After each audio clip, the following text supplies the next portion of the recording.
Assalamualaikum warahmatullahi wabarakatuh. Sahabat Inspiri, salam inspirasi. Kita ketemu lagi dalam obrolan cerdas. Episode kali ini kita akan melanjutkan dari episode sebelumnya. Kita pernah ngobrol mengenai pelatihan atau training dengan narasumber Bapak Marsono Mardi, atau yang lebih banyak dikenal dengan nama Sony. Nama panggungnya katanya Sony.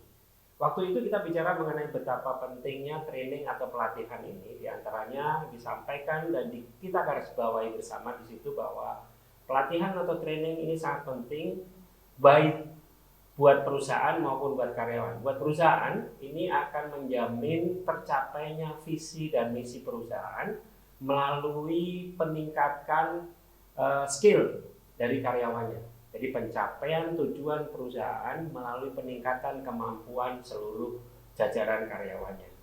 Itu yang kita garis bawahi pada episode sebelumnya.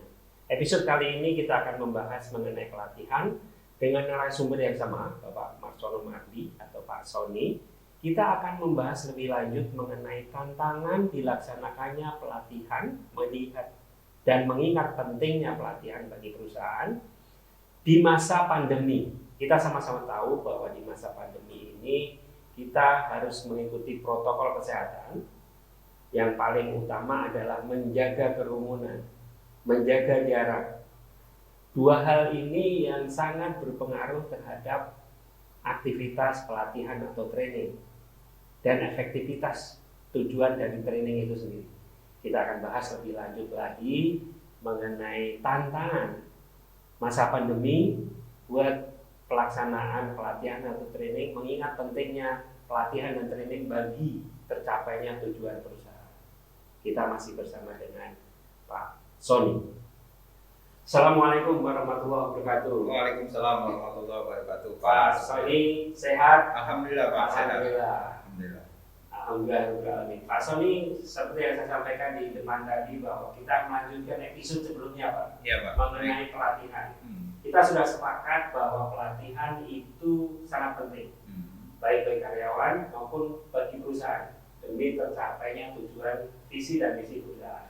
Hanya masalahnya masa pandemi ini menjadi tantangan yang sangat serius dan perlu disikapi bagi pelaksanaan pelatihan ini.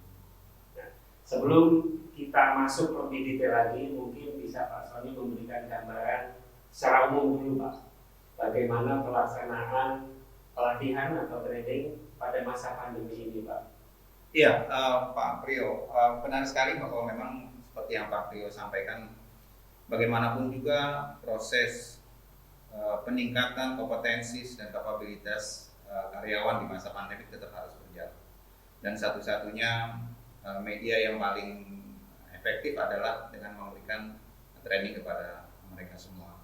Tapi kita juga tahu bahwa di masa pandemi ini kita harus menjaga protokol kesehatan, terutama jarak dan menghindari kerumunan.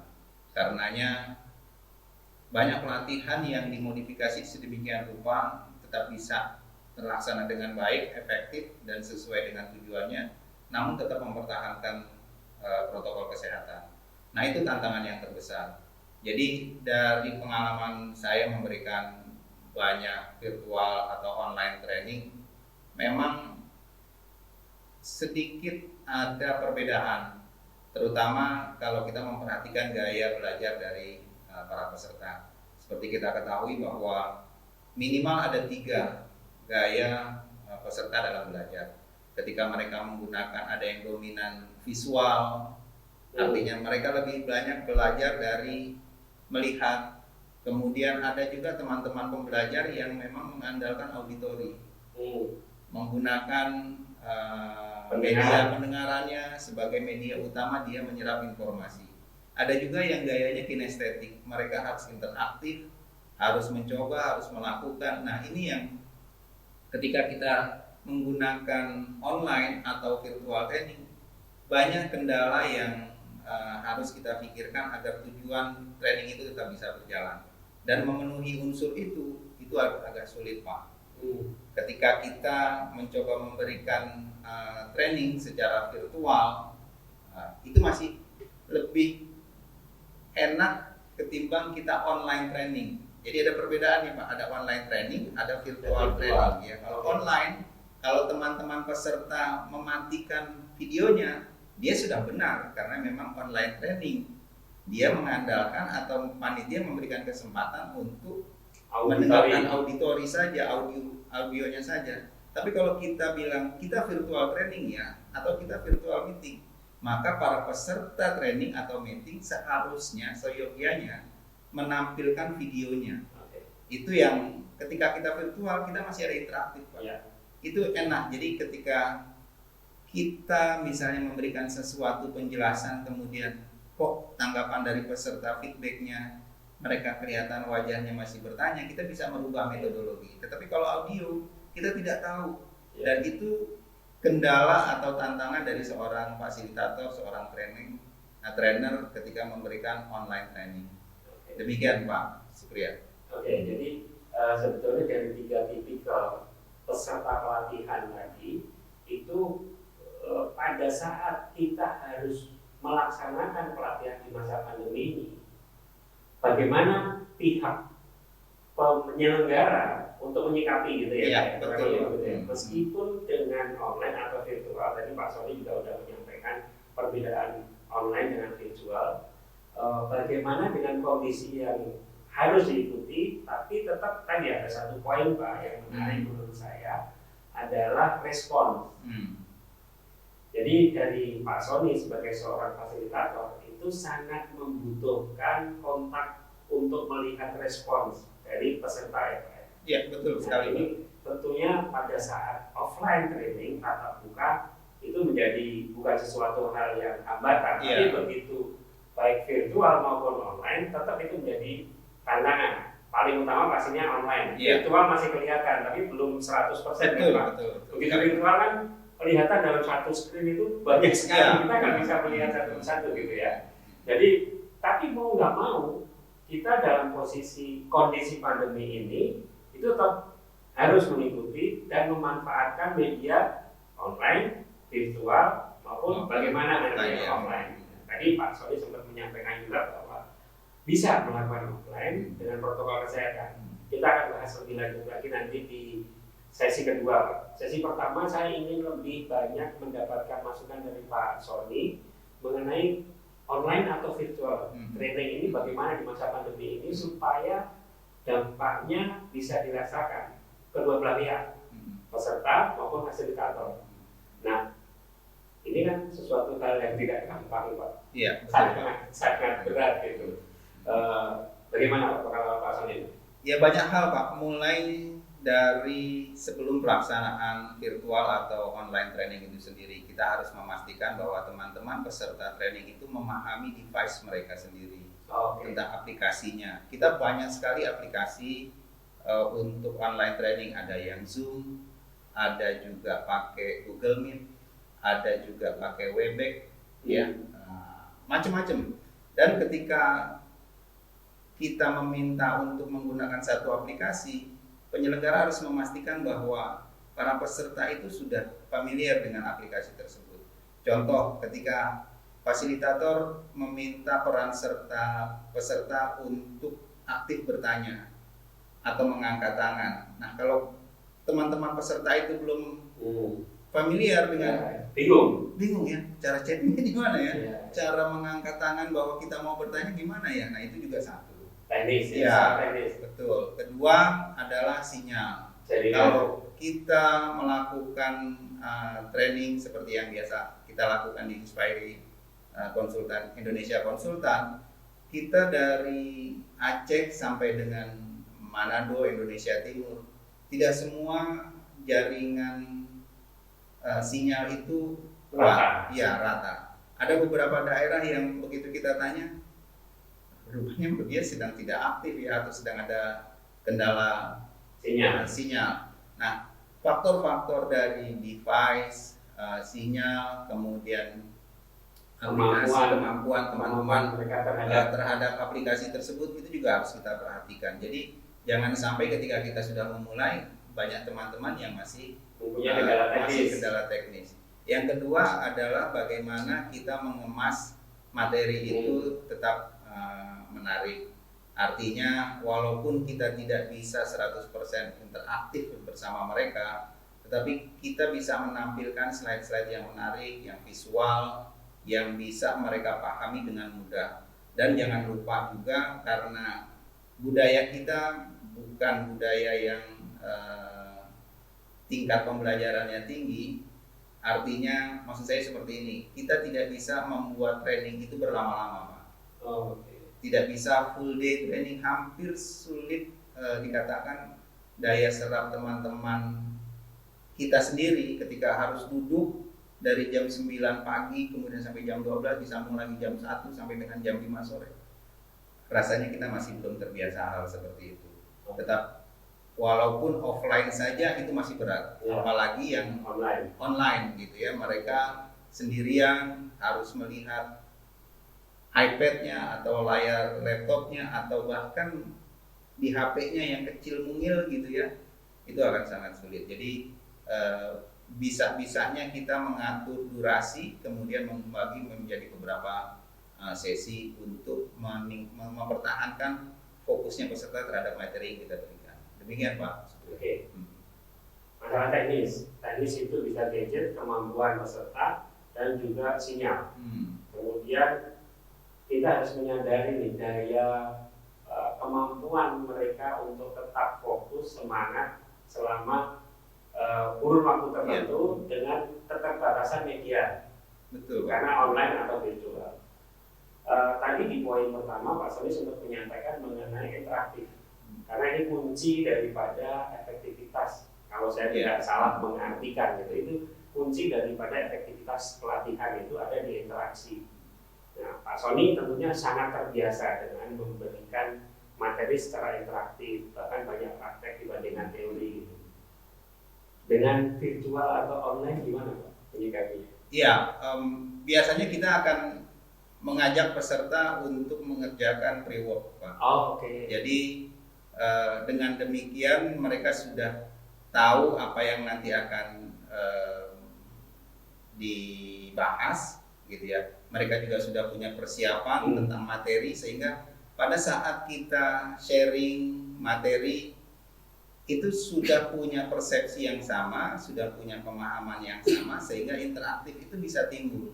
Lain halnya kalau kita datang dengan materi kemudian membagikan tugas di saat itu, sulit kita mendapatkan interaksi bersama mereka.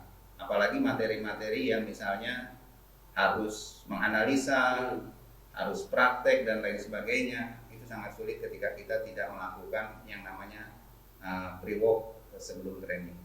Saya kira yang disampaikan Pak Sony merupakan breakthrough lah Pak untuk ini, karena itu saya sudah bisa membayangkan nih, kalau peserta itu sebelum pelatihan itu sudah melakukan pre-work, nanti akan sangat mudah bagi peserta maupun Pak Sony untuk mengajak interaksi ya Pak. Iya. Dari pre-work itu diajak diskusi masing-masing. Iya. Sangat menarik Pak Sony. Baik, Pak. Ini di sesi pertama ini kita sudah bisa mengambil kesimpulan bahwa di masa pandemi tetap harus mengikuti protokol kesehatan. Yang pertama, di sesi pertama kita sudah membahas mengenai online atau virtual. Ada jalan yang sudah dilakukan dan kayaknya cukup efektif, yaitu dengan diberikan pre-work untuk menjaga interaksi dengan peserta ya. Ya.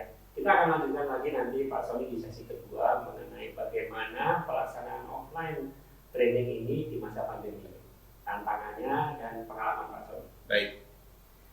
Sahabat Inspire, kita sudah mendapatkan satu hal yang sangat menarik dalam masa pandemi, pelatihan online dan virtual itu seperti apa jalan keluar untuk tetap ada interaksi sehingga pelatihan itu efektif.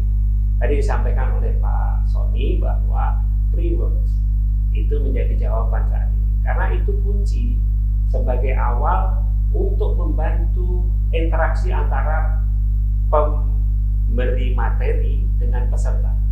Jadi akan ada diskusi di situ, ada interaksi, ya tentunya akan menjamin efektivitas daripada pelatihan itu. Kita akan lanjutkan lagi di sesi kedua dengan bagaimana offline training tatap muka di masa pandemi. Karena kita tahu 5M 2M adalah menjaga jarak dan menghindari kerumunan. Bagaimana, kita akan melihat dan menyimak jawabannya dari Pak Sony di sesi kedua. Tetap sehat, tetap semangat. Kita ketemu di sesi kedua. Sahabat Inspire, kita ketemu lagi di sesi kedua dengan topik pelatihan di masa pandemi. Jadi di sesi kedua seperti saya sampaikan di sesi pertama tadi, kita sudah membahas dengan Pak Marsono Mardi mengenai online dan virtual training di masa pandemi. Di sesi kedua lebih menarik lagi, kita akan membahas bagaimana offline-nya karena banyak tantangan di situ. Pak Sony, kita lanjutkan lagi apa yang kita bahas tadi di sesi pertama tadi. Jadi ini yang lebih berat, Pak, karena ini tentunya menjadi pelatihan yang paling ideal menurut saya dalam tanda kutip, karena saya yakin Pak Sony sudah terbiasa melakukan pelatihan offline yang mayoritas waktunya akan lebih banyak praktek, kemudian workshop, diskusi daripada sekedar teori. Nah, tantangannya sangat berat. Nah, kami ingin mendapatkan pengalaman Pak Sony mengenai pelaksanaan offline training dengan gaya Pak Sony yang selama ini dilakukan. Banyak praktek, tapi masa pandemi, Pak. Iya, betul, Pak. Memang menarik tantangan ketika kebutuhan training itu tetap ada, menjaga karyawan, teman-teman memiliki kompetensi dan kapabilitas yang dibutuhkan untuk melakukan tugas dan fungsinya. Sementara kita harus mengikuti protokol kesehatan, harus menjaga jarak, memakai masker dan lain sebagainya di masa pandemi. Nah, yang seperti kami lakukan di Inspire Indonesia Konsultan adalah kami memastikan kapasitas ruangan itu seberapa besar, Pak. Kalau misalnya kapasitasnya itu 20, ya, maka kami tidak memenuhi 20-nya, tapi kita paruh. Jadi kalau misalnya kapasitas ruangan itu sebenarnya dalam keadaan normal 20, kita hanya memastikan 10, separuh dari kapasitas ruangan. Dan kita memastikan bahwa ventilasi udara di ruangan tersebut berjalan dengan baik. Itu yang pertama. Yang kedua adalah protokol kesehatan. Setiap peserta yang datang tentu harus melewati cek suhu di bawah 37,5, itu masih kita perkenankan. Kemudian tidak sedang menderita sakit, demam, faringitis dan lain sebagainya. Kemudian juga mereka disemprot dengan hand sanitizer tangannya. Syukur-syukur kalau mereka bisa menunjukkan hasil PCR yang negatif, tetapi kan itu butuh biaya. Namun ada juga perusahaan yang di masa pandemi saya mendapatkan kesempatan untuk menjadi fasilitator, bahwa saya, para trainer dan mereka, para peserta di PCR juga. Dan itu memang yang paling ideal. Sehingga kita tetap yakin bahwa semua yang ada di dalam ruangan tersebut adalah mereka yang tidak terpapar oleh corona. Nah, di dalam pelaksanaannya itu sendiri kita memastikan bahwa mereka duduk dengan jarak yang kurang lebih 1 meter ya, satu dengan yang lainnya. Kemudian aktivitas-aktivitas yang games yang harus berinteraksi dengan jarak dekat itu kita hindari. Dan selama proses pembelajaran atau proses training, yang namanya masker tetap harus dipakai baik oleh panitia, oleh fasilitator dan juga para peserta tentu saja, Pak Surya. Jadi masih tetap bisa kita lakukan training di dalam situasi yang pandemi seperti ini. Begitu, Pak. Jadi pengalaman Pak Sony sendiri, karena ini tadi jawabannya adalah jumlah yang dikurangi, ruangan yang dijaga, protokol dilaksanakan dengan baik, dengan ketat. Jumlah yang pernah dilakukan maksimal berapa sih, Pak? Yang sudah pernah? Tergantung ya, Pak. Kalau kita itu di dalam ruangan, sekali lagi kami punya ruangan yang sangat manuver ya, nyaman. Kapasitasnya memang untuk 20 orang. Tetapi di masa pandemi ini kami maksimal 10 yang kami lakukan, dan itu ternyata mendukung proses pembelajaran.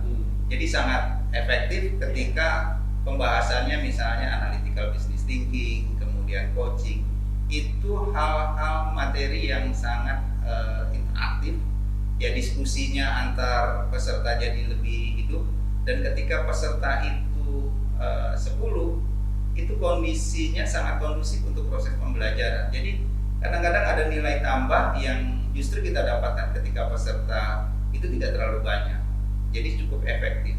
Tapi kalau misalnya outbound, ya saya juga pernah melakukan di masa pandemi ini, dapat 120, kita lakukan dalam kelompok-kelompok kecil yang di lapangan besar tetap bisa kita lakukan di masa pandemi. Jadi justru dalam tanda kutip pandemi ini ada hikmahnya ya Pak? Iya, selalu ada sisi positif, ada sisi negatif. Ya, dalam arti justru dengan jumlah yang terbatas itu efektivitasnya benar-benar bisa dilaksanakan dengan sangat baik ya. Karena jumlah 10, interaksi pasti akan sangat dekat. Kemudian dekat dalam arti kata diskusinya ya, ya Pak. Betul. Jadi diskusinya akan sangat intens, kemudian fokus banget, dan pasti dari 10 orang peserta, kalau 10 itu nggak mungkin ada 2 atau 3 orang ngantuk ya Pak. Iya, dan bisa dipastikan bahwa mereka yang datang ke training di dalam masa pandemi adalah mereka yang memang punya motivasi yang kuat, karena mereka harus memikirkan, saya ikut training dari atau syarat-syarat masih takut gitu ya. Ketika mereka memutuskan untuk ikut training, artinya motivasi mereka sangat tinggi untuk belajar, dan itu sangat membantu proses pembelajaran. Karena kalaupun kita tidak terlalu banyak games, ketika motivasinya tinggi, mereka tetap fokus untuk pembelajaran. Jawabannya memang sudah sangat jelas, justru dengan diberlakukan atau memperlakukan protokol kesehatan dengan sangat ketat ini, justru penyaringan peserta itu sudah otomatis. Iya, mereka yang datang pasti sangat motivasinya tinggi. Kemudian acara pelatihan itu sendiri sangat efektif karena jumlah yang sangat terbatas, diskusinya sangat intens, materinya akan tersampaikan dengan sangat baik. Jadi itu kuncinya justru malah positif gitu ya Pak. Nah, kita sudah 2 sesi. Pak Sony sudah menyampaikan kalau online itu kuncinya ada bagaimana menjaga interaksi, diantaranya dengan pre-works, tentunya ada pelatihan juga di tengah-tengah tentunya ya Pak ya. Kemudian kalau yang offline, protokol kesehatan dan jumlah peserta menjadi kuncinya. Terakhir Pak, tips dari Pak Sony sebagai narasumber yang juga melakukan dan melaksanakan pelatihan baik online, virtual maupun offline, bagi yang biasa melakukan pelatihan atau bagi peserta pelatihan, tips apa yang bisa Pak Sony sampaikan Pak untuk masa pandemi ini supaya pelatihan atau training ini berjalan dengan baik, efektif? Iya, tentu saja ketika kita sebagai seorang fasilitator atau menjadi seorang trainer di masa pandemi ini, memang promosi itu sangat penting, terutama lewat media sosial. Karena misalnya dari target kita misalnya 10, barangkali kita harus 100 promosinya, blastingnya. Yang kedua adalah ketika kita menjadi peserta, pastikan bahwa kita memang benar-benar memilih suatu topik training itu memang benar-benar yang kita minati. Karena sekali lagi pilihan apakah kita ikut atau tidak ikut akan sangat dipengaruhi oleh motivasi kita. Dan apalagi di masa pandemi seperti ini, kekhawatiran protokol kesehatan, terpapar dengan yang lain, itu menjadi faktor pertimbangan utama kita sebagai peserta. Dan ketika kita memilih ini topik yang menarik dan disampaikan oleh pembicara yang baik, maka kita bisa memilih. Oke. Demikian Pak Priyo. Terima kasih banyak. Terima kasih sama-sama. biasa kita mendapatkan 3 masukan utama tadi Pak. Yang pertama adalah mengenai online training, bagaimana membuat online training yang tetap efektif dan interaktif. Kemudian offline, dengan pandemi ini bagaimana melaksanakan offline training yang aman dan efektif. Aman menjadi poin pertama Pak, Ya, karena di masa pandemi. betul. Kemudian yang ketiga, kami mendapatkan tips dari Pak Sony baik bagi peserta training maupun pelaksana training. Terima kasih banyak Sama-sama, Pak Pak Sony Sony. atas masukannya. Sahabat Inspiring, kita mendapatkan 3 poin utama dari Pak Marsono Mardi atau Pak Sony mengenai pelatihan tantangannya di masa pandemi. Untuk online dan virtual training, bagaimana membuat tetap efektif, tetap interaktif dengan pre-work, dan ada latihan-latihan di tengah-tengah pelatihan tersebut. Tapi tetap harus dijaga, tidak memungkinkan di Indonesia melaksanakan online dan virtual training lebih dari setengah hari. Itu catatan dari Pak Sony. Kita harus menerima kondisi kita bersama memang masih seperti itu levelnya. Kemudian untuk offline training, lebih efektif sebetulnya melaksanakan offline training di masa pandemi. Kenapa? Karena jumlahnya sangat terbatas, karena protokol kesehatan harus dilaksanakan. Jadi kalau kita mau ikut pelatihan, pilih pelatihan yang terbaik, yang sesuai kebutuhan kita, kita sebaiknya mengikuti offline, karena itu yang paling utama. Tapi offline yang mana? Offline yang benar-benar menjaga protokol kesehatan. Topiknya seperti yang benar-benar kita butuhkan dan kita pilih, dan fasilitatornya yang benar-benar kita yakini memberikan materi yang terbaik untuk kita. Itu termasuk tips yang diberikan Pak Sony di akhir perbincangan kita dengan beliau di Obras episode kali ini. Sampai ketemu, tetap sehat, tetap semangat. Wassalamualaikum